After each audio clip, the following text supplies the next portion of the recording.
Hey, everybody, welcome to Bearded Baker Banter on this beautiful Thursday morning. And I would like to extend a quick happy birthday, Trent. Wow. Thank you, Tyler. I appreciate that. Hey. Hold on. I hope we know this doesn't count because it is not his birthday yet in real life for us. So, technically, in real life, Thursday, July 18th, Trey. I don't know what you're talking about. Yeah, but as we are currently speaking right now, it is not July 18th. So I'm not going to let you claim first birthday wish because of that. So it's very courteous of you, Trent. Happy birthday as well to our listeners that are listening today to Trent.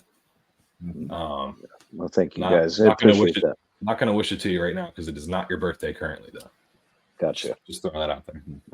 Noted. Yeah. Second's still good, Trey.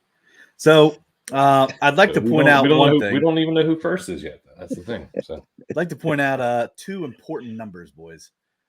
37 days until college football starts. 49 days until the NFL football. So those are first now 37 days and 49. That's till the first games. The college football games, I believe, is the week 0. So not every team is going to be playing, but there are a couple games and stuff that are played. Most of the games occur the next following week, but I don't care, dude. It's football, man, and we're kind of in that lull. That go ahead. 23 days until first preseason game. Even better. I gotta say this. I mean, this couple of days here, this little all-star break week with baseball and stuff. I forget about it every year, and then all of a sudden it happens, and I'm like, "Huh, all right." Do I look at the clouds or no? But like, it's tough when when there's nothing on, and you're actually sitting here watching Summer League, G League games and all that stuff. I was watching Caitlin Clark in the Indiana Fever tonight. That's fun, but yeah, a little tough. Wheel of Fortune for me, guys.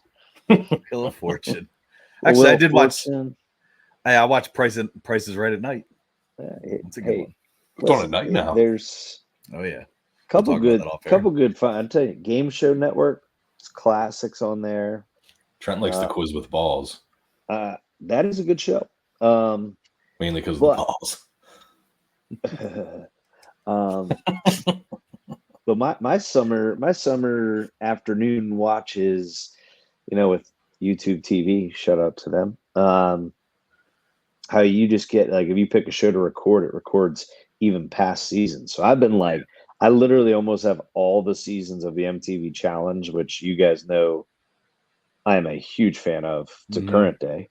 So I think I've watched seasons 18 through near 24 at this point. I'm 24. I've been on shout out Johnny Bananas, right? Darn right. New season this August.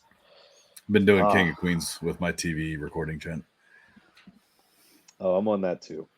Yeah. Well, hey, let's get it. Okay. Go ahead. No, go ahead. No. I'm on Netflix, not recording YouTube TV, but Seinfeld. Started that from the beginning, and it's actually, Trent, I was the same way my whole life, and give it a chance, and it's actually pretty good watch. Show, isn't it? Yeah. Isn't it? Makes you chuckle. Makes you chuckle a couple times. That's a good way to put it. Yeah. Well, we're going to get into some baseball here. Baseball is really kind of, revolved more so around the All-Star Game, Home Run Derby stuff that we watched this past week, Monday, Tuesday. So we'll get into some of that, some of the things we liked, our strikes, some of the balls, things we didn't like, and then wild pitches. So, Tyler, before we get into this, does anybody have a pop top ready to go? I was just about to, yeah. Okay, good, so because this is a special pop top. Yes, it is. Shout out Richard. This is for the AL victory on Tuesday. So he already paid up. No, not yet. Okay. No, okay. No. But I'm cheersing it. Yep. Yeah. For those that don't know, Richard Beer bet us on Twitter, gave us a challenge, so that the AL would win, and we took it. He said the NL would win. NL. What did I say? You said AL. You said AL. Oh, we were all over the AL winning, especially after losing their streak last year. That was a fluke. So 10-1 the last 11 now. Man, let me ask you this. I mean, he has to that's 3 beers, right? Like technically, I mean, you otherwise he would have received 3 beers from us. Mhm. Yeah. Yep. So, yeah. Well, guys, So, you're welcome. You're Richard, welcome maybe for that recipe pick. we'll meet you at Trogs sometime soon here. But yeah, so a couple of things here with baseball. If you guys don't mind, I'll give my strike. The strike that I enjoyed was the fact that we did get 5 Orioles in. But in particular, Santander being the game-winning run was my strike. So for him to get in there, get a hit, get on base, and then literally be the winning run was pretty sweet. That's definitely was the highlight of the game for me. Yeah, I can give my strike next if you want. Well, I just want to comment on that. He was actually he wasn't even drafted in the main draft. I can't think of that alternative draft that they have, something 5 or whatever. Yeah, the reserves. Yeah, so he wasn't even like actually drafted. So he went from basically, career hanging on to its last life to now playing in the All-Star game, getting a hit in the All-Star game, and being the scoring run in the All-Star game. It's good. So that's awesome. Love it. Absolutely love it. Good strike there. Go ahead, Trey. No, yeah, I completely agree. I think the All-Star game used to be kind of just a popularity contest. I know it's like that with basketball, but I like seeing like people that are actually performing well make the All-Star game that maybe isn't a household name in baseball. So it's good to see him perform and do that for you or for us. But my strike is the new home run derby format. I'm a fan.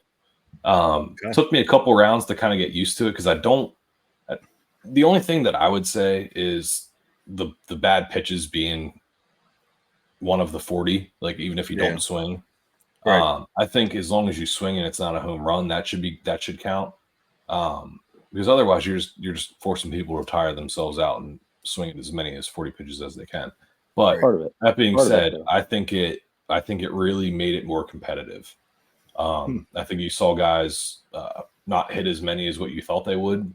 If they go in a cold streak, it's like, hey man, that's 10 of your 40 pitches. Now you only got 30 left, and hitting over 20 is a big deal in the new format. And I don't know, Trent, we were watching it outside the pool at our parents, and I mean that final that came down to it was exciting. Like I was sitting there watching on the edge of my seat the home run derby final out. Which how many times can you say that? So yeah, I was pacing. I was literally pacing back and forth because I needed.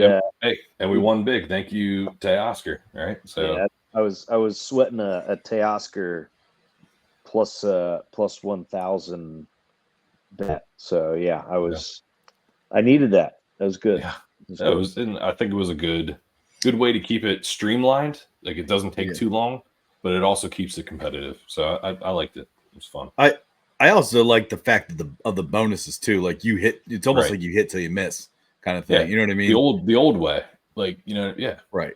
But like keeping it condensed a little bit, like you definitely, you get 3. And dude, we saw some guys almost hit 10 home runs just in that bonus round. I know. So that's cool. Like I do like that. You're right, Tyler.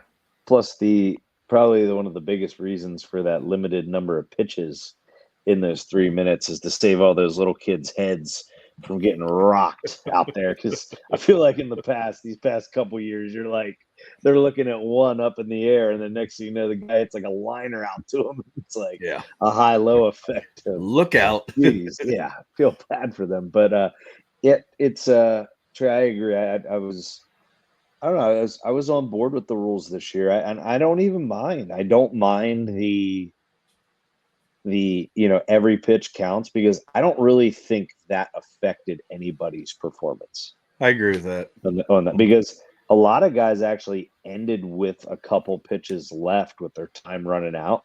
So it was just interesting. But Trey, I'm gonna throw you for a curveball here with your whole striking the rules when I get to my ball. So I will finish this up on the strike side of things. And I truly appreciated the fact that our franchise, when I say our, I'm talking about the Orioles. Unofficial official podcast. Yes, our franchise player basically got to do a little bit of a bullpen with all the future potential Oriole pitchers. It's a good point. Um, Adley. he got to catch Scuball, Mm-hmm. Crochet, Mm-hmm. and he also got to catch Miller. Mm-hmm. So You're right.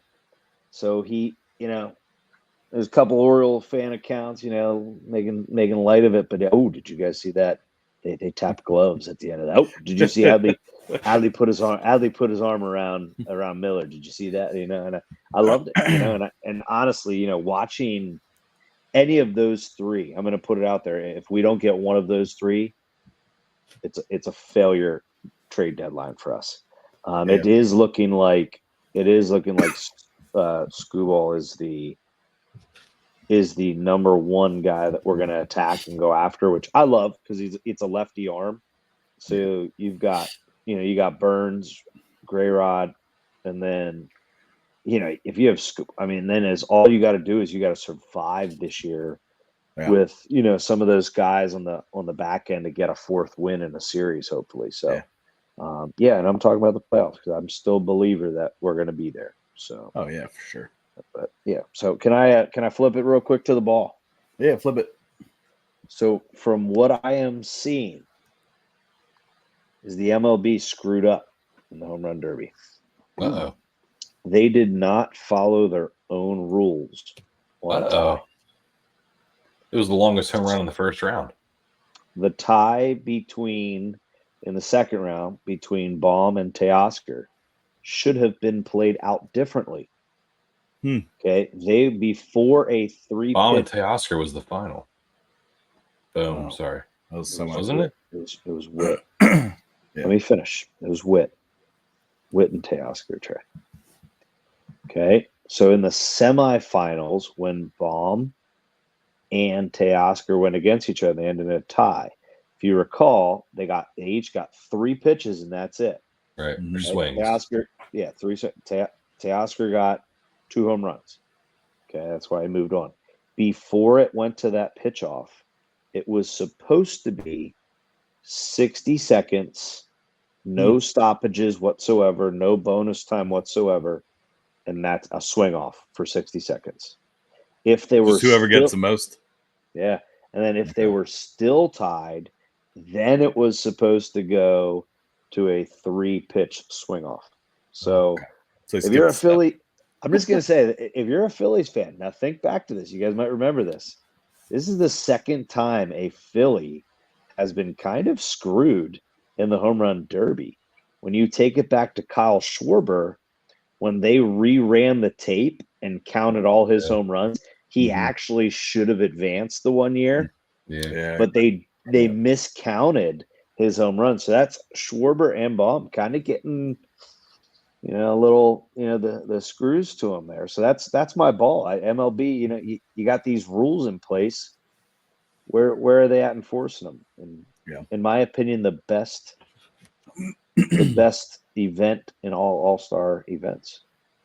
Dude, and you know what's funny is just thinking about that compared to like some of these other all-star games and events and things like that. Baseball, I mean, the all-star game and the home run derby, I feel like still carry the weight of excitement as they have all the years. Like the NBA's dunk contest used to be a big thing, and I feel like that's completely fallen off. The NFL can't really do anything with all-star stuff because nobody does anything. It's too untouched football now. Like nothing really comes close. Hockey all-star game's all right, but you know what I mean? It's like I feel like baseball's all-star break is still something that's fun that you tune into. Yeah. You know what I mean? So they're obviously doing something right with that, but that's interesting. They're trying about messing up their own rules. Whew. That's pretty funny.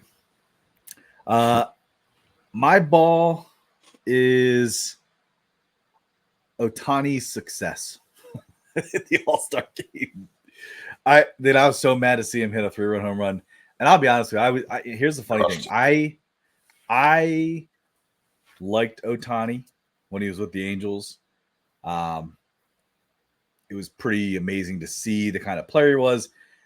But I've soured against him since the whole gambling thing. and I don't look at him the same. I look at him as a cheater. At this point in time, with the way he's hitting, I'd say, hey, test him for steroids. Maybe talking to Mark McGuire. I don't know. I just, if again, kind of a salty thing cheater. to say that, it kind of is. He cheated the system, but he didn't cheat the game of baseball. So then Pete Rose then. Tyler, no, I'm not saying Pete Rose did. No, but I'm just saying it's just. I actually am surprised. I guess if the NL probably, if they would have won, he would have been the MVP just for hitting the 3-run home run that he did. Was it Miller that struck him out? Yes. I'll tell you what, Miller looked good on that at bat though, because Ohtani walked, homered, and then struck out, and that pitch from Miller looked pretty nice. So, but that's my ball. Just a frustration because, Miller's the only other guy besides Skeens that throws that splinker that I talked about a couple weeks ago. Yep. I sent you guys, or I shared a video too of Skeens actually showing how he throws it and what he does on our X account. So, but yeah, that's my ball. Trey? My ball's not too okay. So I looking at these pitching staffs besides the starters, which you can argue that Skeens might not deserve to have started the All-Star game, but he deserved to be an All-Star. I think the last couple of years, and it could just be due to all the Tommy John and stuff like that, but pitching staffs aren't wowing me in the All-Star games. I just think that they're giving them the guys that have decent ears and letting them throw an inning in the All-Star game. Granted, like I said, I know there's a lot of injuries, like Strider's not out there this year. I think it was Shane Bieber's not out there this year. A couple guys, Felix Hernandez, etc. But it just, I don't know. I'm just not impressed by it. Like, I think I texted you guys about it this week, but Tanner Houck from the Red Sox, yeah, he's having a great year. Absolutely, and I understand that. It's half of one season, but he's an average to below average pitcher, in my opinion. And here he is throwing a third inning in a All-Star game and giving up a 3-run shot and threatening up more runs. And I don't know. I just feel like the rosters aren't as deep, and it doesn't reflect the quality pitching that is available in the MLB. But could be wrong. It's just my opinion. I like Corbin Burns, but even him starting the All-Star game, it's like, yeah, you've had a good season, but you're not. I don't know. Yeah, Corbin's changed his approach, Trey, in the sense of going for Ks. He's actually gone more for, allowing his defense. Defense working for him. But I do want to backtrack. I think you meant Felix Bautista, not pitching. What did I say, Hernandez? Oh, yeah. I was like, wait a second. I'm like, there's no way he's still pitching. But Trey, you texted us right away when Hawk gave up that 3-run homer. The meatball. Yeah, he's just the thing with him though is he's having a good year. He's having a good All-Star year. Half of a good year. Yeah. Yeah. Well, I mean that's what the All-Star game is based on, is the first half. So I understand, but like that I get it, but I get look at his other seasons, and it's like I don't think he's a shutdown ace. No, he's been fortunate this year, and now he's pitching in an All-Star game. I agree. Yeah, I don't know. I mean, what was it? I mean, and me being the K-prop guy that I am, in terms of gambling and stuff, it was neat to see that a lot of the pitchers that I do cap a lot were playing. You know what I mean? Or at least try to cap. I don't know. The one who was it? Hunter Green. I liked seeing him out there because I think this was his first All-Star appearance. But even that being said, got the L. Well, and that's the thing. It's like early in the year, and he was a big K guy, and he's kind of fallen off a little bit. So it was nice to see him. I think he's a good pitcher. But yeah, I mean, I could see either way, Trey. I mean, like I said, I'm not Crochet, Miller, Burns. Right. You could probably make the argument for Gray Rod though from the Orioles as well. I almost I'd put him in over Burns, just looking at records and things like that. But like compared to some of the other guys, I might have put Gray Rod in there with him. No. Next year he will. Yeah. I don't think he deserved an All-Star this year, an All-Star bid. If I'm going to argue that Tanner Hawk didn't deserve an All-Star bid, then Gray Rod didn't deserve one either. That's I fine. think he deserved one more than Hawk. That's debatable, yeah, because they're the same type of It's spot in their just, career. but you got to understand and this is what I said about last week, how I didn't really care for how, like, after the fan vote is done, how it goes to pretty much the MLB picks and chooses. They totally pick market players. Oh yeah. I thought it was the opposite. Boston's a huge market. I think there's something because it goes to the fan vote, gets it to their top 2, I believe, for each position, in terms of like infield wise. Outfield, there's usually more. I think it's like top 5 or 6, Like the bench players and yeah, stuff. and then like when it comes down to filling the roster, like that's why Westberg didn't get in. Westberg was the second, third baseman, which I'm pretty sure didn't he end up playing second last night? He did. He made a great play deep in the hole between first and second. But yeah, I don't know. I'm with you, Trey. I get what you're saying. I just think it's what you have right now. And I mean, we've been talking about it all year about how, I mean, other than a select 4 or 5 teams, a lot of teams are 500 or worse. So how much talent you're really getting, it's yeah, and that's a very good point, Trent. That, like I said, I'm not sitting here saying like this sucks, it's the worst ever, blah blah blah. But it's just, you like to see. Some people could argue the opposite. There could be a strike that you see not big names on an all-star roster, right? Mm-hmm. So, just me, I like seeing the best of the best out there, and I want to see like Paul Skeens against Aaron Judge and Juan Soto. Like that was fun. That was fun to watch because how many times are you going to get to see that? Who knows? Who knows, right? If it matches up, great. But I thought it was better to see him go against Gunnar, but that's just me, right, Ty? Well, yeah, no, and that's what's cool. Shout like, out that shirt. That's right. Shirt. Sun's out, guns out. Yeah. Woo woo. The Orioles absolutely have a type of a player that So if you guys don't mind, I'll transition to my wild pitch here. Let's do it. All right. So my wild pitch, it's kind of a twofer kind of thing. Number one is just the fact that, hey man, I admit when I'm wrong. Alec Boehm proved me wrong in the home run derby, because I know we kind of trashed him a little bit. He did really well, obviously, in the home run derby. But even more so, my wild pitch is the fact that the Phillies had 3 of their infielders as starters for the National League.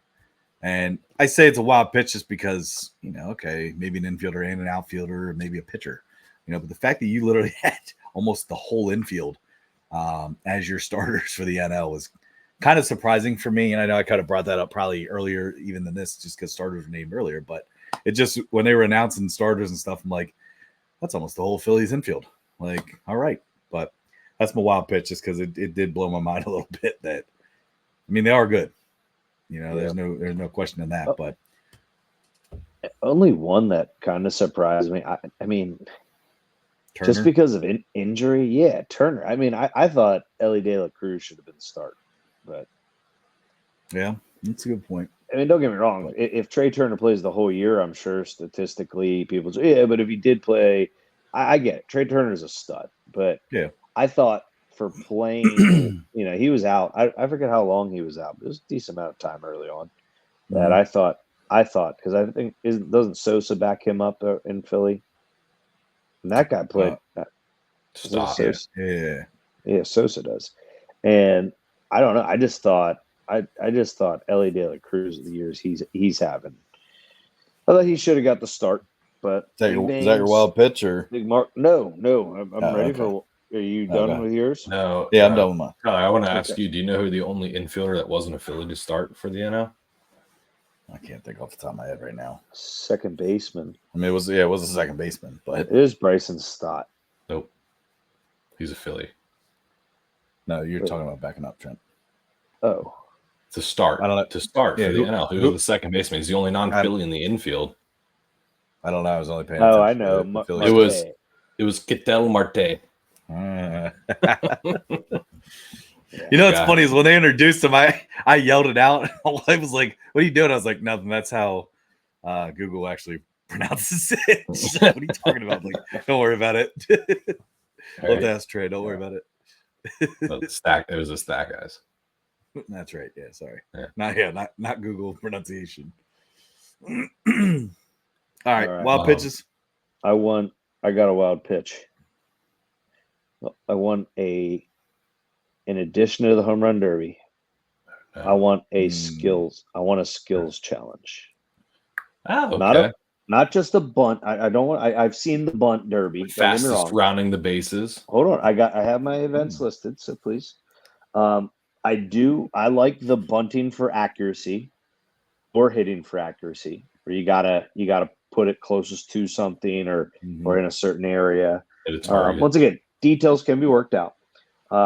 Bases run. I would either like to see just like just a base sprint, whether you want to go all four, unless that's too risky for injury, or at least maybe like an act that you're hitting it double, like fastest to get a double, out of the box.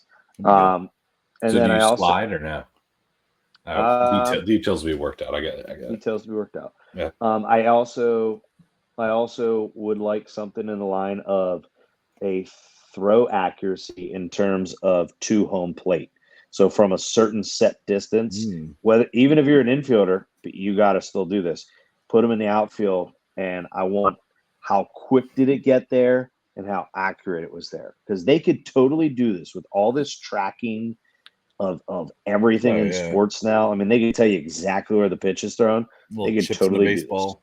Yeah. What about throw distance? You don't think people would want to do that? I don't think you want to. Yeah, I thought of that. I even thought of like something with like bat speed, or maybe you could do hardest hit ball. Something like that. What if you did fastest pitch, or quickest double play? Well, so I had a couple of those written down. Quickest double play I had written down. The only thing I thought was you you totally leaned. Like everyone saw that, Trey. That's cool. You totally forgot you're on camera. No, I needed it. I needed to let it out. Hey, shout out to Dude Wipes. We're looking for a sponsorship. And Hangs. My name. I have to tag Dan Orlovsky after this now for his whole stint on McAfee. Man. But that was funny. Trey, I was thinking that, but then you would almost need do it like tandems, and you don't know how that scoring was. So once again, I don't mind the turning a double play. That would be bad. Ty, the only reason I would avoid fastest pitch, or even Trey, I think you said longest throw, is just for arm health. Like, I think if you do something that demanding, then guys won't do it. Yeah. But if you one pitch though, just one, it doesn't matter, man. Guys aren't used to being pitchers. They could do something stupid. No, I'm saying just do it with pitchers. No, pitchers and home run hitters get enough. I want the fielders, Yeah. And so skills challenge. I'd like to add on to it a little bit, because I like the home run derby, and I always like the celebrity softball game that you could watch after the home run derby usually. But why not have a skills challenge at some point? Mm-hmm. Okay. Trey, what's your wild pitch? My wild pitch is making the actual All-Star game worth something again.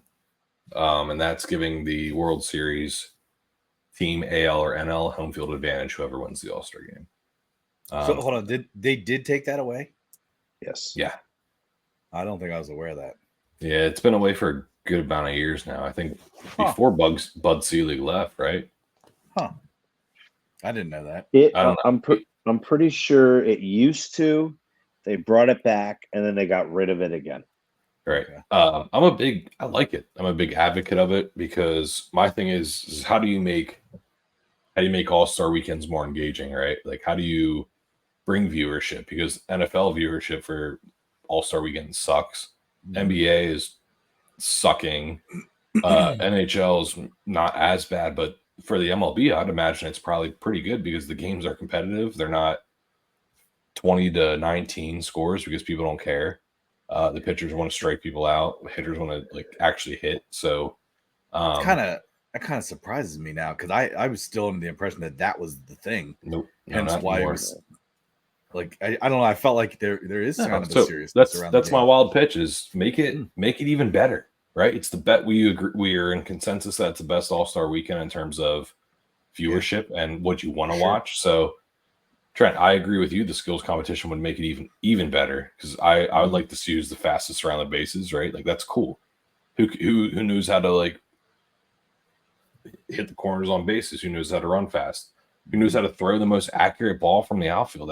That's awesome. Like who can bunt the most accurate, even though they don't do it in the MLB as they should. Yeah, but I think they've been doing it more. Yeah, there's more bunting than it used to be. Or like, I'm sure there's even more things we could come up with. But either way, add on to it, make it unquestionably the best All-Star weekend. Mm-hmm. Make the game worth something. It already is. The players play. They play hard. You add that to it, you better believe a contending pitcher, contending batter, contending fielder, they're going to put their all into it. Because, hey, the Orioles, hey, you guys can get Game 7 home field advantage if we win this game. You better believe people are going to be diving out. They're going to be taking close pitches. They're going to be trying hard. Like, yeah, more so than they already are. Exactly. Would that? But I guess my question: do you see it changing how they currently play it? Then, like, are you going to let a stud that you have pitching wise throw more than one inning? Why not?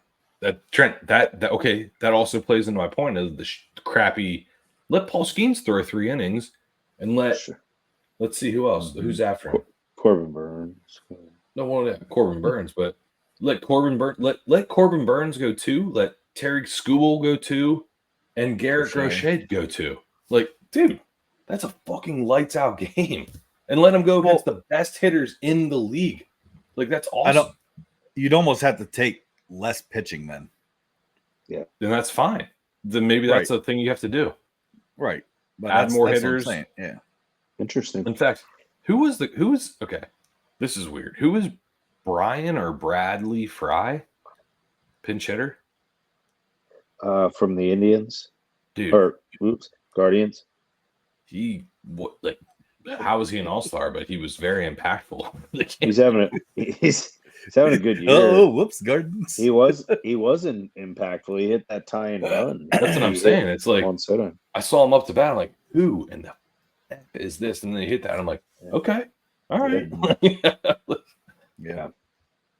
But that's just my wild pitches. Make All-Star Weekend even better.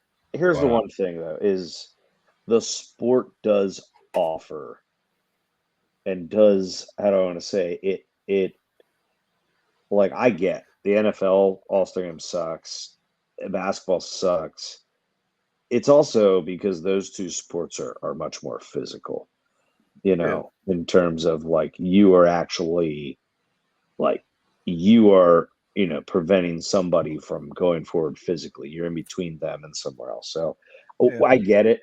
Don't get me wrong. It's just, I'm glad the NFL just scrapped it all together and went to like flag football.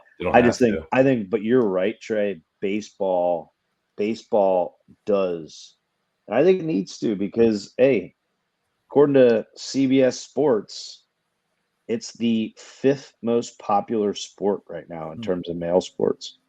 And the blackouts. Baseball was 5th, Trey. It went awesome to hear, actually. But NFL, college football, college basketball was 3rd, as much hate as it got on it, according to CBS Sports. NBA, then MLB. Where was golf? They just named the top 5. So Trent, can I tell you? You said NFL's gone by the wayside. They're done. All-Star Weekends, Knicks done. Like it is right now as it stands. It is. But can I tell you? They play a flag football game. But it's done. It like that. No one watches that. No one cares about that, right? Like, no one does. I don't. You don't. I can tell you, it's probably the lowest viewed All-Star game of any of them. Probably. NBA is pretty awful. Okay, I both of them. haven't watched the last at least 5 years. So Trent, correct me if I'm wrong. It could not have been credit to Joe Burrow, whoever came up, who he's credited for this idea. But why not do a baseball and NBA style of All-Star where in the middle of the season you give teams their second bye week, right? Extend the season to 18 games. Give them a second bye week, which is always every team has one bye week on the All-Star week. Play it. It gives incentive to play. Like, not who knows if teams are Super Bowl contenders yet. It's halfway through the season. Players are more likely to play. Try to do it at least as much as you can, and then guess what? You play 8. You add an extra game onto the season. Guess what falls the Monday after the Super Bowl? President's Day. Bingo! You have off on Monday for all the corporate America. I think they're already going to an 18 weeks with what you're saying, and they're already going to get the Super Bowl to be on President's Day weekend. All right, so this does kind of transition us here into NFL. Well, there you go. So good transition here, guys. I kind of try to piggyback on what you were saying. I'm also on the bandwagon of I'd prefer everybody to have their bye week the same week in the NFL, or even 2 weeks to break it up. That way, I don't know. I like more games on Sundays. That way, you're not like, hey, 2 teams have a bye week this week. Oh, the next week it's like 8 but teams. Then, do you imagine how crappy that week, those 2 weeks would be, Tyler? Yeah, but you know what though? It gives you something to look forward to. It's like, all right, cool. You still got college football going on. But that's a depressing week, dude. That's a depressing week of life. But it makes it go longer. I like this idea, since we're just kind of spitballing and bantering right now before we get into a little NFL structured talk here. If you like that idea, Ty, of being more consistent with the bye weeks, why not? Why not give the NFC all bye weeks 1 week, and then AFC another week? And then when you do that, the schedule writers, the people that create the schedule, you make sure that you have the best like interdivision, like NFC, like rivals playing that week. Mm-hmm. Do you know what I mean? Like you could Yeah. you could still get a week in, because what is it? How many teams are in the NFC? Is it 16 teams each? Right. Like you're going to get 8 games. Like you're still going to get 8 games. Mm-hmm. One on maybe you don't have that. a Thursday. Maybe you just do Sunday night, Monday night. Yeah, no, I'd what like that. What would be cool is if you could flex. Guys, I think the thing that we're all forgetting, the 2 best teams in there. I think the thing we're all forgetting is it all depends on Taylor Swift's touring schedule. Shoot. Gosh darn it. Like, how many games can she attend? We have to remember that. Trey, why would you even bring her up? Oh my god. Oh no, it pissed me off because they actually did that this year. Oh my god, I can't believe. Stupid. Dude, you love her. Yeah. Anyway, all right. So here we go. NFL. Little thing that we put together. We are under 50 days. Training camps opened up. Trey, I believe Packers went to training camp today. They opened camp today. What we're looking at here is, we will, I believe, do an episode where we pick each division winner and then each playoff and so on, get to our Super Bowl before the actual season starts. However, we're kind of going through some of the futures props and whatnot on some sports books. Day with no sports today, so why not? So for NFL, we're looking at our favorite, and I'm just going to put this out there. I don't know if you guys did this, but I did this based on like reasonable odds to like make some money off of. Like, I'm not going to sit there and value bets. Value bets. Value bets. Okay. Yeah. So I was looking at value in the bets. So not so much like, yeah, but this team has only 10.5 wins. You could have got, but yeah, that was minus 475. I'm not going to do that. Okay. Right. So we have over and under on total regular season wins. And then we just have the basic, yes or no bets of to make the playoffs. So to make the playoffs or to miss the playoffs. All right, we're starting with. What are we starting with? So let's start So- with wins over Okay. on wins. Which team do you like to go over? How many wins and what are their odds? Who wants to start? Okay. Tyler, let's go. Tyler, go. All right. I took the Texans for my pick here. They were set at 9.5. And I said that they get over 9.5, and that was minus 140. That is a sucker bet. Okay. Why you say it's a sucker bet? Because hold on. I think Can I, before Trey gives his reason, can I just say that you two literally, I don't know if I've ever, when talking NFL, see you guys going like in agreement. I agree. ever. Yeah, no, Agree. because I don't think Tyler's you- takes are awful. Wow, jeez. Tyler, beer bet him now. Beer bet him now. 9.5. Yep. I'll bet you. Okay. Put it on the board. Wait. I'm not betting it. Just you two. Yep. Okay. I wish I had Gotcha. a dry erase marker here so I could add it. Can you guys do a handshake one more time? I think that CJ Stroud, as great as much as he overperformed last year and how as much as he proved us wrong, he's more overhyped than what Jordan Love is overhyped, in my opinion. Bad take. How?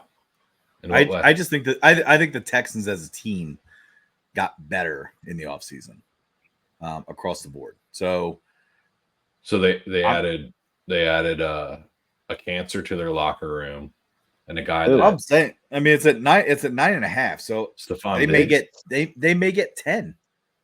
and Stephon Diggs. and then not they a cancer, added a dude. running back He's not a knocks out cancer. college girls at restaurants.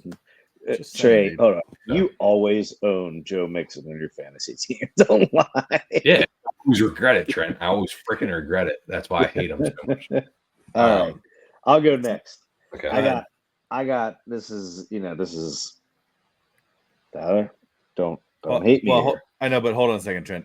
So Trey, you say turnover. Trent, you say touchdown for that 9.5. We're not. That's not what we're doing. We're not doing it, but Tyler, I would say touchdown. I think they got better. I would say turnover. On paper, they got better. They overachieved last year. Everyone was like, "Whoa, rookie quarterback, he's playing out of his Severely mind." overachieved. But they have a lot of weapons, and you got a great defensive-minded head coach. So touchdown. All right, Tyler, don't hate me on this. Not playing home or anything, but my pick for over wins is Packers over 9.5 for minus Whoa. 135. Wow, Is that what they're set at? 9.5. that's Yep. crazy. I thought it'd be lower than that. I would have said it should be 8.5. Yeah, if it was 8.5 minus 135, I'd agree. 9.5 actually kind of scares me. But can't they go? That means they could go 10-7. Yeah. So I mean, It seems high to me to be set at 9.5 for them, while they did well Considering last year. they're in their division too. but they didn't Well, win yeah, their. that's valid. But I don't know. I think 9.5 is pretty steep. Where you're yeah, they did well in the playoffs. But at the same time, it's like there's still some questions. And Trey, you would admit there's still questions to be answered. Just the secondary. That's all. But I'm saying, did Jordan Love play well for his first year? Yes. Can he do it a second year? That's still a question. The same could go with any. Same thing with CJ Stroud. Did CJ Stroud play well his first year? Yes. Is he going to do it the second year? But I don't Tyler, know. Here's the thing though, between the difference between those guys is Jordan Love showed he struggled during the season. The first half of the season, he was not good, right? At all. I agree. And he put up better numbers than what CJ Stroud did at the end of the year. And guess what? CJ Stroud never faced adversity and never struggled. So what happens when he has 2 bad games in a row? What's going to happen? Does he have also what? He's 30. He's also 30. Who? Jordan Love. Oh, I guess 25 is 30 now. I'm just kidding. Yeah. All right. Hey, I'm just saying I like them. Don't get me wrong. I'm still on the Lions potentially getting that division again, but I think it's going to be much more competitive than people think. I think the Lions are now. It's kind of like Dan Campbell's message to everybody. It's like The Lions aren't an underdog anymore. he's like this is the They'll always be easiest. seen as an underdog. No, they will They not. Not well, anymore. Tyler, Done. They're getting their best from everyone every week now. Dan Campbell's message was, "This is going to be the easiest time for you to do it, because after this year, you're now on everyone's radar." So, and they are. I mean, they are. So that's where I'm anxious to see if they can maintain that success this year. So Packers, I think Packers, two matchups against, actually it could be potentially 4 games against rookie quarterbacks in their division. That's fair. Depending on who starts with the Vikings. So, and if it's freaking what's his name, I mean, even better, right? So, I can't think. Sam Darnold. Sam Darnold, that's right. So I think those are 4 favorable games. Don't get me wrong, Bears are going to be better, but Their Bears defense is really good. It's good, but they have Caleb Williams. Trey, what's your over here wins? My over wins -110 odds.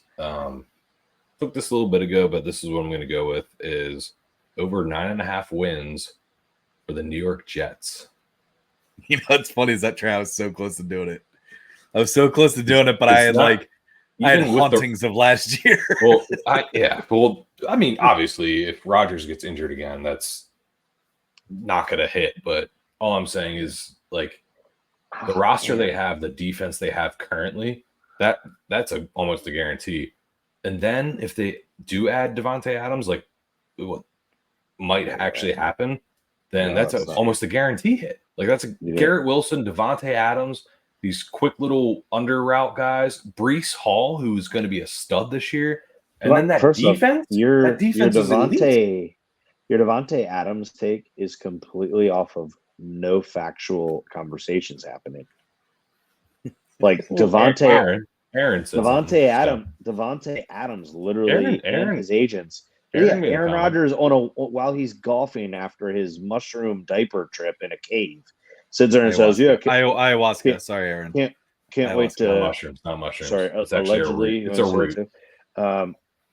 It's like it's no basis. Trey, I'm sorry. Like, do none of you guys? Maybe I'm blinded by this, but do none of you guys see or recall Aaron Rodgers' last full season? Yeah. Was he good? You brought it up. Was he good? When he had the worst roster of his career, probably.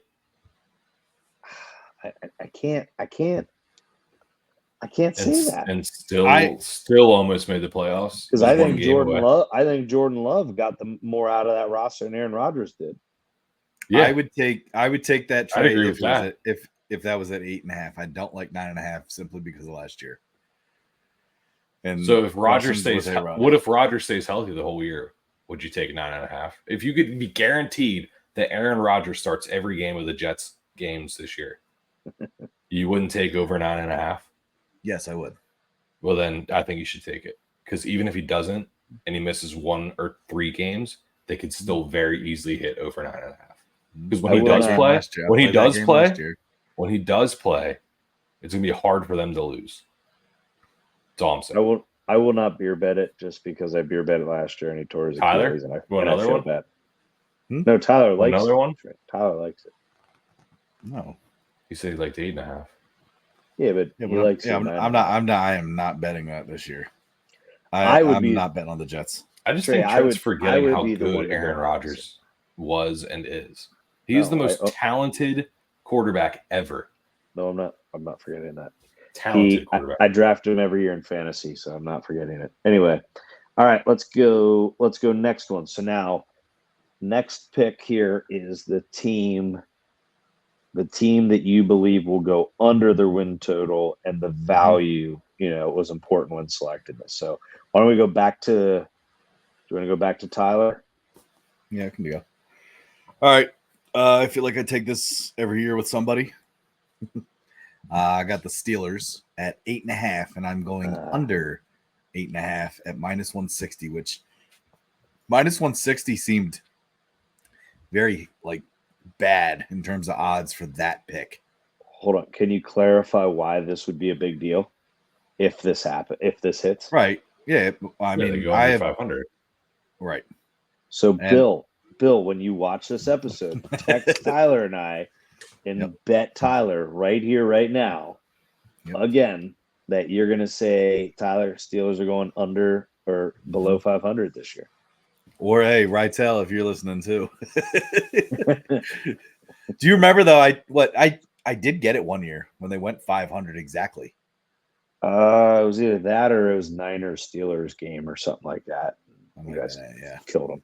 Yeah, I don't know. I think I know it's especially. I feel like a lot of. Here's why I'm confused. All right, minus 160 for under 8.5, but yet everybody is going to sit there and claim that the Steelers got better at quarterback. So why are the odds of minus 160 at under 8.5? You know what I mean? Like I feel like it should be flipped. Like I feel like over. So you're playing the odds. You're playing the books, huh? I mean, I guess I'm kind of. I mean, I feel like those odds should be better. It's not a bad. I mean, they might know something. They always know more than what we know. Dude, so just remember, like, who is going to be the worst team in that division is so hard to figure out because you got the Bengals with Burrow if he can stay healthy. You got the Ravens, which I know Lamar fades away in the postseason, but then you also have the Browns who are the number one defense, and they're getting Nick Chubb back, who's squatting 550 pounds fresh off of a torn knee. Yeah. And then you have a quarterback. Yeah, but Tyler, he was good. He was good. Browns get last in that division. Who? Deshaun Watson was good at one point. He'll massage a couple wins out for him. Allegedly. That rubs me the wrong way. Listen, we'll get to the happy ending later. Anyway, you're tugging at my heartstring. Oh, jeez. I'm done. I'm not going to go with my next one. I was going to say, but Tyler, you said under 8.5. Under 8.5, minus 160. Yep. All right. I'm going to go one with a little bit more, I guess, positive value here, a little stronger value. I'm going Bears under 8.5 plus 140. Ooh, man, I wish I would have got to that and seen that. Yeah. I love that. Yeah, I think I wagered it. Yeah, I did wager that and my other one later. So yeah, here's my thing is watching Caleb Williams on a mediocre, which was supposed to be a Pac-12 winning team, offense with a shaky offensive line. I mean, don't get me wrong, the guy's talented and he's got 3 studs to throw to. I don't know. Can he manage it? Can he do it? I don't know. Under 8.5. Once again, you got to play the Lions 2 times. You got to play the Packers 2 times. So I'm not sold with the rookie up there. And to be honest with you, I think that coach is on the hot seat. So there's a very good chance if they're underperforming early on, they might clean house. And now your entire program, your entire franchise, in a little bit of disarray, and you're a rookie quarterback. So he'll go into self-preservation mode and make sure he doesn't get freaking seriously hurt. So under 8.5. You're all up in the NFC North then, huh? Yep. Under 8.5 plus 140. Find that on DraftKings Sportsbook where we'll find all these odds. Yeah, I like that. Drake? I will do our under, and then if you guys don't mind, I'll do our not to make playoffs next. But all right, he's gonna snake. Yeah, so for the under, I was between 2 teams, and I'll share the other team I was with too. But the one that I decided to give as my official pick is under 7.5 wins, plus 120 odds. That is the Tampa Bay Buccaneers. Ooh. I think they're going to be playing a tough team in the Falcons. I don't think. Man, it's so hard to see who's going to actually win that division. Yes. I truly think it will be the Saints. If I was over the Falcons, man, yes, I do over the Falcons. I'll beer bet you. Either way, I think playing the Falcons twice, playing the Saints twice in division. I think those are 3 out of 4 losses in themselves, and then everything out of conference or out of division is a tough game for them. So I know that they thought they had their guy in Baker Mayfield last year, and he did perform well. They were able to keep Mike Evans. Give him big money too. Yeah, but I just think that's going to hurt them. Like, I don't think they're going to be able to get the other pieces that they need to actually be a good football team. Defense will always be tough, but I just don't see them getting 8 wins this year. I don't see them going almost 500 in my eyes. So that's why I'm going Bucks under 7.5. The other team that I had in the under was a little difficult because they're always one of my Super Bowl favorites every year because I always think they're going to do it, but it's the Bills under 10.5. I knew he was going to say that. Bills under 10.5 minus 115 is also good odds, I think. It's a great bet. Yeah, I like that.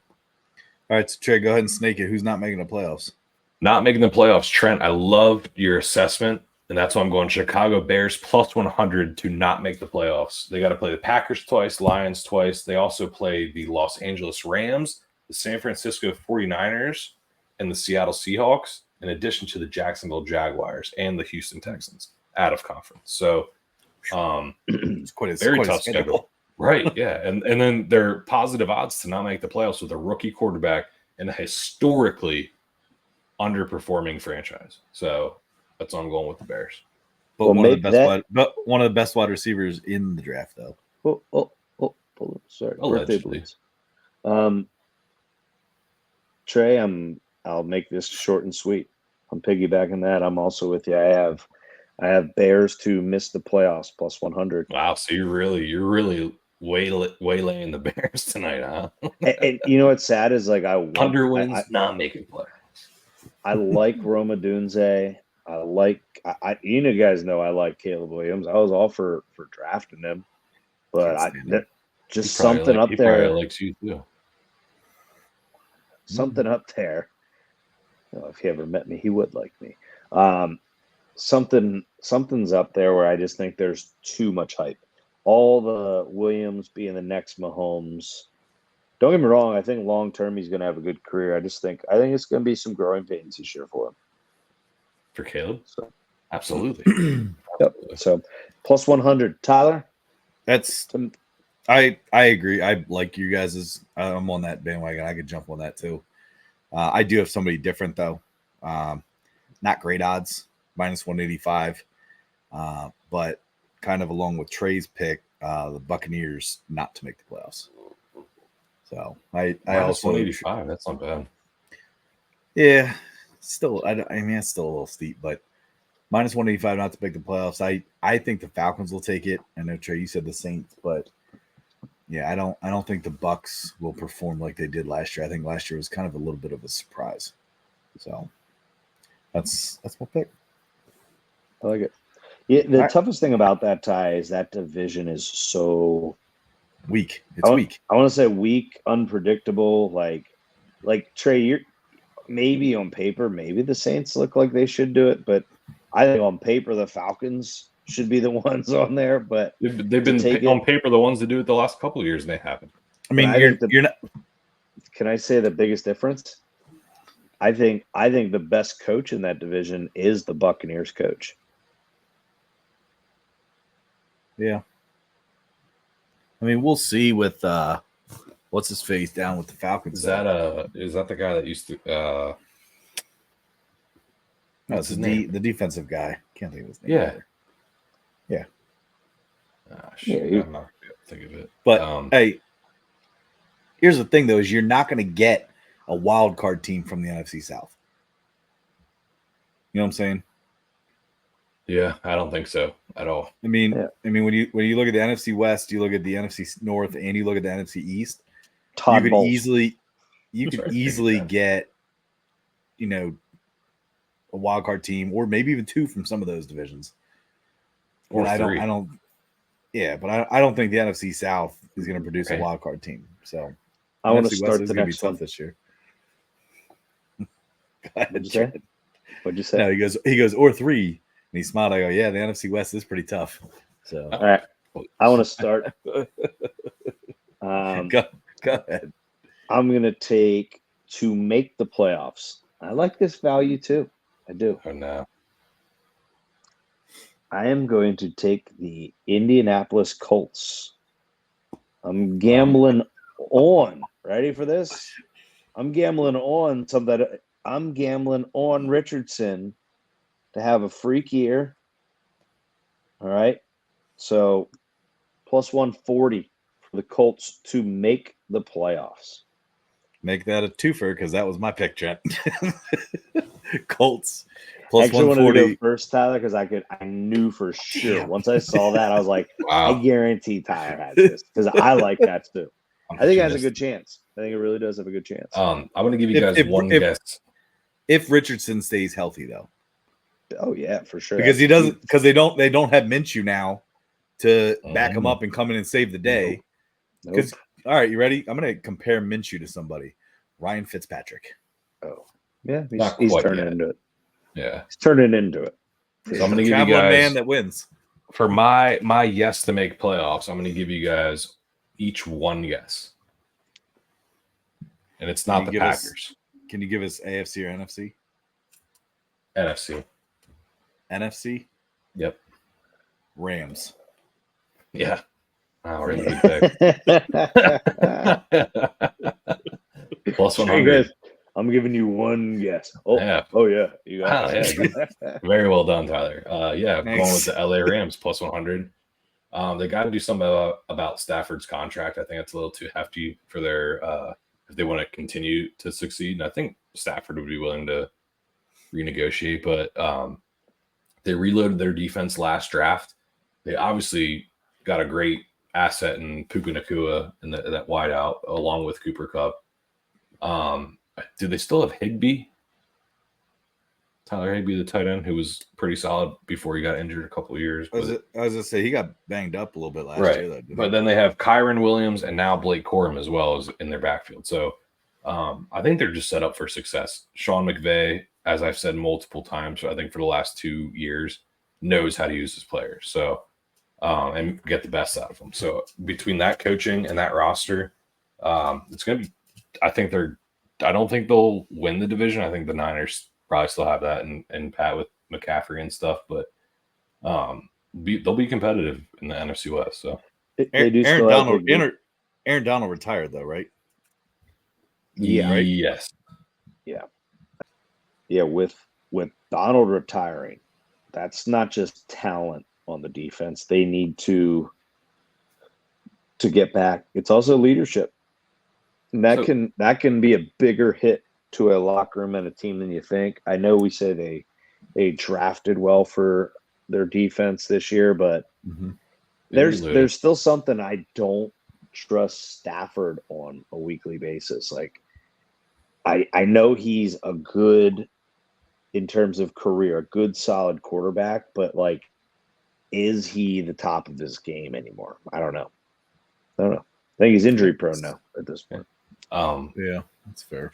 I completely agree with you. They did reload talent wise on defense. Like they do have a D tackle right now that obviously not as good as Aaron Donald at all. Like he's one of the best ever, but is a very impactful player on the defensive line. I would say in over half of the defensive line, he's in the better half of them. So, but you're right. Where they are going to miss Donald the most is the leadership and like drive in the locker room. But I think the Rams got it. I think McVay's a good coach, and I think they have a great roster. So that's why I'm going with them. Do you know at 38 years old, if the Rams win 6 games, Trent, before you continue, actually, happy birthday. It's 12:03. Wow. Oh man, hold on. We'll give Tyler a second here. I don't know if you heard that. I can hear myself. Hey, Ted. Did you hear me? That's what you're gonna do. Wow. he like waited till his headphones were off. But if the Rams, happy birthday for a second time, Trent. Thank you for an actual wish. Yeah, good job, Tyler. Second place. But if once the Rams win their 6th game this year, Sean McVay at 38 years old becomes the winningest coach in that franchise. Wow. At 38 years old? 38 years old. Isn't that crazy? Jeez, man, that's nuts.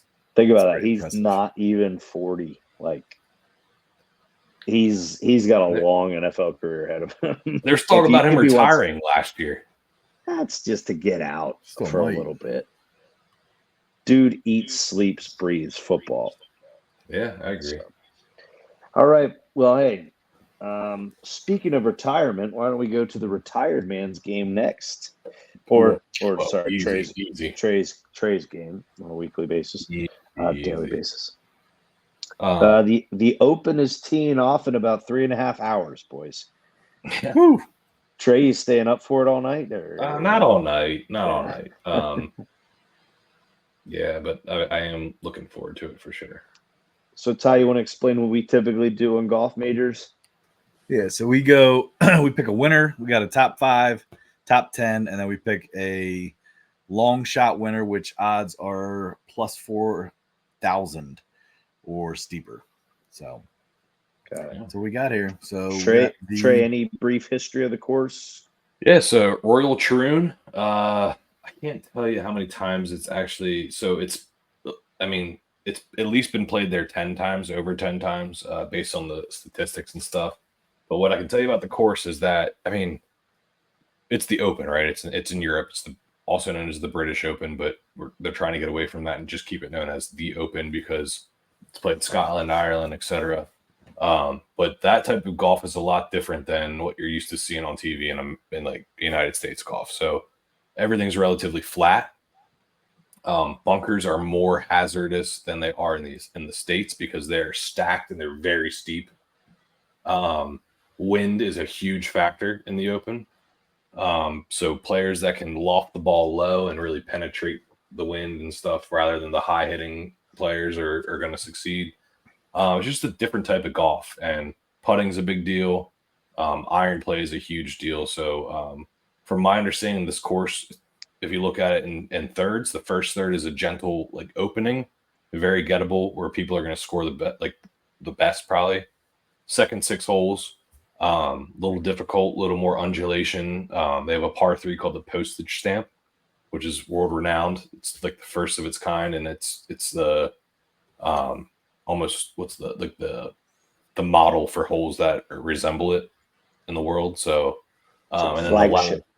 Flagship hole of that course, and it's very reiterated in American golf, but it's the first one of its kind. And then the last 6 holes are where people are going to get beat up, and they're going to bogey, they're going to struggle, and it's where the winners are going to come out. So, look at it in tales of thirds of this course when you're watching the Open. So, all right, cool. So let's go to our picks here. What are we starting with, boys? Let's start with top 10. Top 10. All right. Ready? Yep, go ahead. I have Rory McIlroy. Okay. What are your odds? Yeah, what are those odds? I got plus. Ooh, hold on, let me check what I took. I believe it's plus 100 or plus 120. Okay. I got Brooks Koepka. Plus 100, sorry. Okay. I got Brooks Koepka top 10 plus 320, which I thought was kind of nice. Yeah, Brooks has really let me down this year in our gambling of golf majors. It's time for everything, though. Trey, who you got top 10? Top 10, I got Sahith Theegala, or Sahith, however you want to say it, plus 400. Okay. Top 5. Trent, go ahead. All right. My top 5 is Ludwig Aberg. Trey, did I say that right? I think Oberg. Oberg. Sorry. W is usually pronounced like a V, Trent. Ludwig. There's no W in his first name. Oh, yeah, I said Ludwig. But the A with the circle on top is pronounced as an O, I believe. Yeah, I got him top 5 for plus 360. All right, Ludwig Oberg. My top 5, I got Bryson DeChambeau plus 400. Okay, thought that was a decent. The odds were pretty good, which worries me. Yeah. You know what I mean? Like Bryson top 5 plus 400. I'm like, ooh. Trey, you got top 5. I got Tony Finau plus 850. I love Tony. I love betting on Tony. Big Tone, baby, love him. Okay, Trent, who is your winner?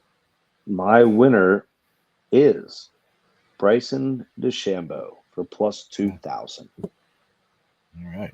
I'm going back to back. He's in a good mindset. Great media attention. I think he overcame his musclehead persona that a lot of people had about him. I think there's a lot of misconceptions. I think he's matured a lot, and I don't know. I loved watching him after the U.S. Open. Just how happy he was, and just I don't know. It was cool to watch. A lot of good stories about him too for fans. Yeah. All right. My winner is Colin Morikawa at plus 1,400. All right, Tyler. Well, me and you on it together. Got the same one. Yeah. Nice. All right. Hey. Yeah. Ducks fly together. Yeah. Quack, quack. Yep. Mm-hmm. Yeah, so I'm going Morikawa. I think he's coming on at the right time. He's been playing well lately. Played well in the Scottish Open too. So, yeah, plus 400 odds on a guy the top player that's playing at the top of his game right now. Why not? Yeah, take it. Yep. All right. Can I lead off? Can I lead off with a surprise? Go ahead. So surprise winner. Nobody has Scotty. Wow. Nah. Scotty. Listen, you have to understand, winning 6 times in a season is like unheard of, and he's already done it. The law of averages, Trent. I think I have to sprinkle though. I mean, he's not driving to the tournament. Don't sprinkle on Scotty. If you're going to bet on Scotty, you put a 2-unit bet on Scotty. Whoa. I like to sprinkle. You can't sprinkle on Scotty. It's not worth it. How about a 30 unit max whale? He's max whale bomb bet ultra. Don't tell me who I can't sprinkle on. I can sprinkle who I want to sprinkle on. I'll sprinkle on you. Hold on. Nope, don't say that. Look. He's sprinkling. Oh, ew. All right. Well, let me give you my winners. It's so weird. I have these. I'm the only one that has these effects. Hold on. Weird. What do you mean? Let me give you my surprise winner. Oh, I got surprise 2. Winner. I got 2. You got to narrow it down to 1. Yep, just 1, bud. You can give us your other after we go. Yep. Okay. God darn, don't take it. Surprise winner this week is a guy that I don't know how he hasn't won a tournament this year. His statistics are off the charts. He's top of his Corey game. Connors? Nope. Cameron Young. Cameron Young plus 7,000. Cam Young. Ooh. I almost took Cam Smith, but terrible pick. Okay. I can't wait. Not, dude. Trent, will you let me teabag you if Cameron Young wins the Open? What? I'm going to teabag him. Don't ask things like that. That's weird. No. That's a strong no. Well, I don't think you're gonna have a choice. I'm gonna do it. It's my birthday. Be nice to me. Anyway, Trent, happy birthday. Thank you. Second place again for Tyler. I was already first, dude. I opened the show with it. Wasn't his birthday. My surprise winner, which isn't really a surprise because I think he's going to win it all, guys, is I got Shane Lowry plus 5,000. Okay, it's a good one. He's used to this style. All right, I think Trey, this guy was in one of your tops here. My surprise winner is Tony Finau. Finau. Sorry. Who had him? I did, and then in my top 5, yeah. That would be his first ever major tie. Plus 4,500. I like it. Great. That's great. So I like Tony. I like that. Can I give you my second surprise? And I knew you guys were going to pick him, but shout out to Brian McCoy, who is actually been on a heater with golf futures in the last couple golf tournaments. Made a lot of money. And his pick this week was Aaron Rye Rai. The notorious man that's been coming on lights out these last couple tournaments, plays with 2 gloves, a glove on each hand, and he puts covers on his irons. He's a true golfer's golfer. And So with 2 gloves, he doesn't put 2 gloves on one hand. no, he wears a glove on each hand, which is unheard of unless it's raining. But he does it all the time. Not 2 gloves on one hand. Did I say that? No. No. If he plays with 2 gloves, no shit, he plays with one on each hand, idiot. I'm making fun of you. Like 2 gloves, one on each hand. Like that's us. Yeah. I didn't pick up on that. It was more of a a dramatic. It was more of like a dramatic Tyler, like, I'm wearing 2 statement. shoes, one on each foot. Well, you got it. Either way, wears 2 gloves, iron covers, Aaron Rye plus 8,000. So watch out for him because he's coming on hot. Oh man. I can't wait till one of my surprise winners wins and I just teabag Trent to sleep. Hey. Wait, how you doing in my sleep? You breaking in my house, man?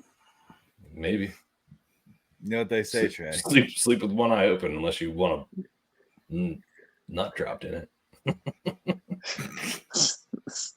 This show just took a turn south. Trey, you know what they say? No, I don't. 2 gloves, 1 cup. Ew. Trey, who was your long shot again? I had 2 of them. I had Cam Young and Aaron Rye. I'll give you your choice of one of those 2, and I'll say that my long shot finishes higher than yours for a Who's beer. your long shot? Ooh. Shane Lowry.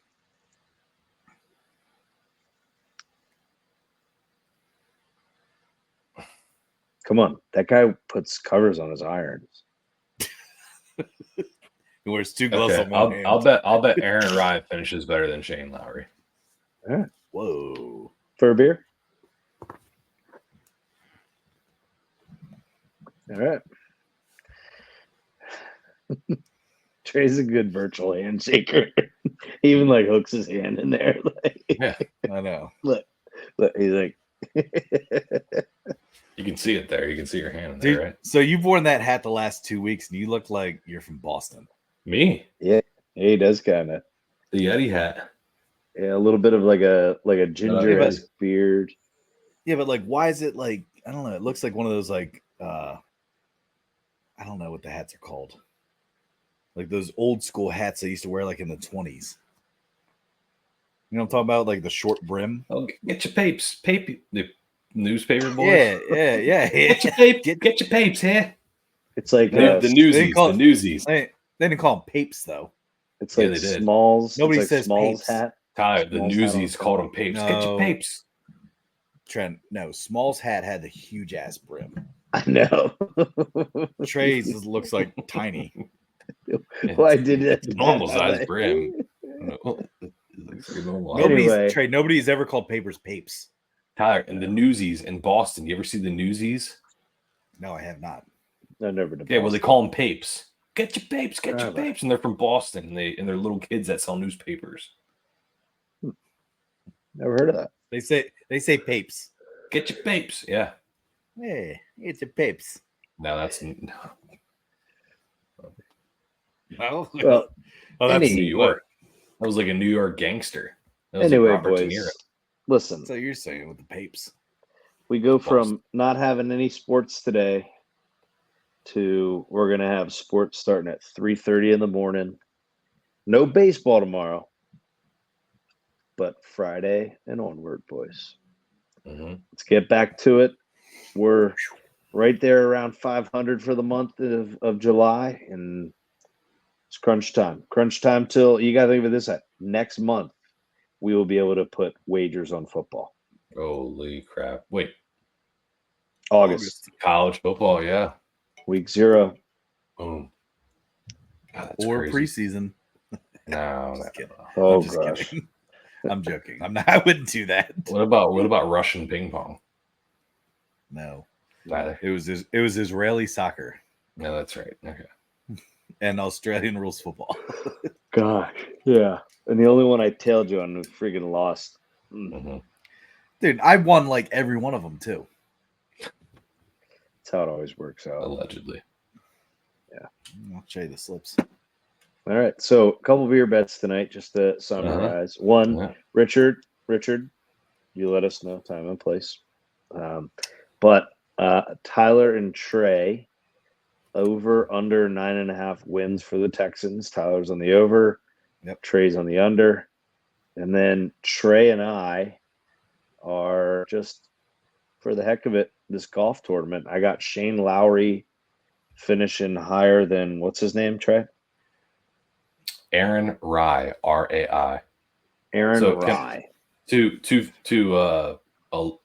just confirm, if they both miss the cut, you double what they had. So if Shane Lowry shot +6 and missed the cut, Aaron Rye shot +4 and missed the cut, I win the bet, and vice versa. How do you figure that? Because he would have. I say shot if +4. both of them don't miss the cut, I'll just push with you. I don't like that. I don't like that hypothetical score. Oh, that's weird. It's a hypothetical score. We don't No, know it's that. not. If they miss the cut, who shot better to miss the cut? It's Well, simple. then let's Yeah, just go. no, that makes let's sense just go- Then we just go off the score of 2 days. Yeah, Yeah. Okay. that's what I'm okay. saying. Yeah. So if they only play 36 holes, Whoever I shot got you. better, whoever shot Yeah. better. yeah, I'm cool with that. Okay. I thought like you were gonna say like, oh, he was Nope. +6, so then he's going to be add 12 more strokes onto it. And I was like, no, we're not doing that shit. Yeah, nope. It So wouldn't matter anyways. It would come out the same anyways. I'm an idiot. yeah, How it many would've gloves, been the Trey? exact How many same no matter gloves? what. How many gloves? I don't know. 2 To 2 gloves? 2 gloves. One on each hand, though. One on each hand. One on each hand, not 2 gloves on one hand. Nope, one on Okay. each hand. And he's got iron covers. All irons are covered. Every single one. Wow, what a guy! What a guy that Aaron Kai. I think Shane Lowry's winning it all, guys. I don't know. See. Nah. Hey, guys, get your papes. Good episode. It's absurd. This is absurd. Nobody calls them papes. Hey, for an episode, we were worried with not having sports today. Hour and Whoops. 20. Woo! We're done. we Enjoy, do. Bill. Bill, enjoy every minute of it. Yeah. You Yeah. better. All right. Hey, guys, have a great weekend. Trent, have a great birthday. Thank you. Trey, enjoy reading your papes while you're taking a dump. Thank you. Thank you, Trent. It All was right. great. Great spending your birthday with you and wishing it to you first. Yeah. Tyler, you have a good night, too. Second. All right. See you guys. See ya.